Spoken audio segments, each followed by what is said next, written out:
భాగ్యరాజ పేరు వినగానే తమిళంలో ఆయన నటించిన అనేక చిత్రాలు కనుల ముందు కదలాడతాయి. 1980 నుంచి 2010 వరకు కూడా ఆయన చాలా యాక్టివ్గా ఉంటూ వచ్చారు.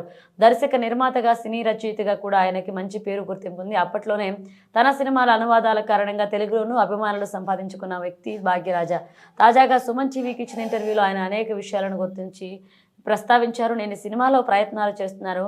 ఆ సమయంలోనే తమిళ ఇండస్ట్రీకి గుంటూరు నుంచి ప్రవీణ వచ్చింది. సినిమాలలో ఆర్టిస్ట్గా తన ప్రయత్నాలు తాను చేయడం మొదలుపెట్టింది. నాతో ఉన్న కాస్త పరిచయం కారణంగా తమిళం నేర్పామని నన్ను అడిగింది.